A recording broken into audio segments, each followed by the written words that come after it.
आज हम business statistics में सामान्य वक्र का क्षेत्रफल समझने से पूर्व सामान्य वक्र की प्रमाणिक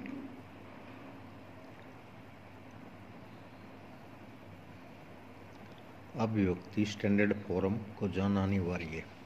सामान्य वक्र का समीकरण समांतर माध्य, अर्थमेटिक मीन व प्रमाप विचलन स्टैंडर्ड डेविएशन के मूल्य पर आधारित है और इन मूल्यों को एक्स स्केल कहते हैं। सामान्य वक्र की प्रमाणिक अभिव्यक्ति से हमारा अभिप्राय ऐसे सामान्य वक्र से है जिसमें माध्य arithmetic mean is equal to 0 या शून्य हो, प्रमाप विचलन स्टैंडर्ड डेविएशन 1 हो।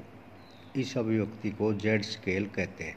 ऐसा करने से वक्र का क्षेत्रफल सुगमता से पता चल जाता है। अतः प्रश्न हल करने से पूर्व हमें वास्तविक प्रश्न को एक्स स्केल से जेड स्केल में परिवर्तित करना होगा। इसकी अभिव्यक्ति इन चित्रों में प्रदर्शित की गई है जो आपको पहले दर्शाया गया है। Formula for converting x scale into z scale information. Z is equal to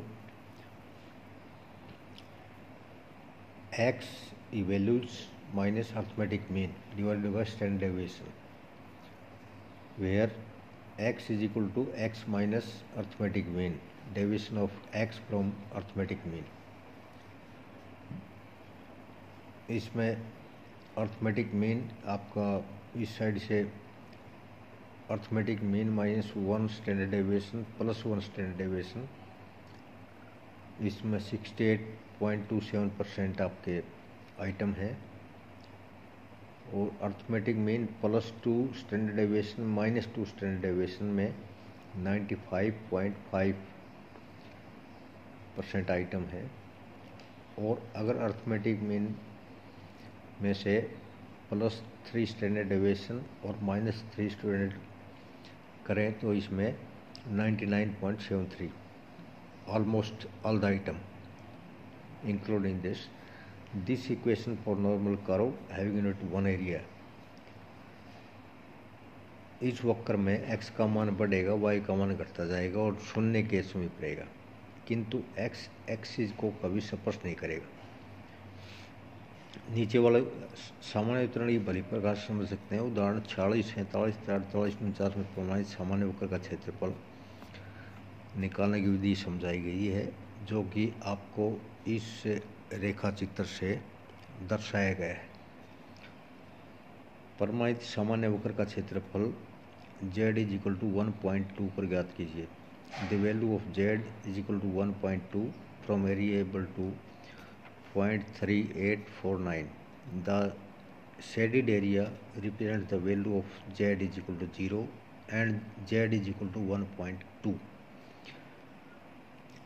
shaded area 0.3849। प्रमाणित सामान्य वक्र का क्षेत्रफल 1.4 व 0 पर ज्ञात करो। अगले एग्जाम्पल में जो आपका since normal distribution is symmetrical so the value of Z on either side of curve that is plus और minus will remain same. Hence the shaded area represent the area under z is equal to 0 and z it is equal to minus 1.4. Consult area table, that is 0.4192। जैसा कि आप इस diagram में देख रहे हैं। अगला find the area between z is equal to 0.8 and z is equal to 2.4। z is equal to 0.8 व z इज इक्वल टू 0.4 के मध्य क्षेत्रफल ज्ञात कीजिए। From the area table area of z at 0.8 is 0.2881 and area of 2.4 is 0.4918। Hence the area between z is equal to 0.8 and z is equal to 2.4 will be 0.4918 minus 0.2881 is equal to 0.2037, जैसा कि आपको इसमें रेखा चित्र में दिखाया गया है। Find the area of z greater than -2.5 अधिक होने पर z का क्षेत्रफल बताइए। Area of z at -2.5 is 0.4938. So the area of z greater than -2.5 is 0.4938 plus 0.5 is equal to 0.9938. ये आपको इसमें दिया गया है, चित्र में आप देख रहे हैं। तो इसी तरह से आगे भी आप कर सकते हैं, जैसे कि normal curve has arithmetic mean is equal to 40 and standard deviation is equal to 15. Find the area between arithmetic mean ना x1 is equal to 5, x2 is equal to 60। एक सामान्य वक्र समांतर माध्य 40 व प्रमाप विचलन 15 हो तो x1 25 व x2 60 के मध्य क्षेत्रफल ज्ञात कीजिए। By converting the data from x scale to z scale, we have z is equal to x minus arithmetic mean divided by standard deviation. 25 minus 40 divided by 15 is equal to -1.0. z2 is equal to x minus arithmetic mean divided by standard deviation. 60 minus 40 divided by 15 is equal to 1.33.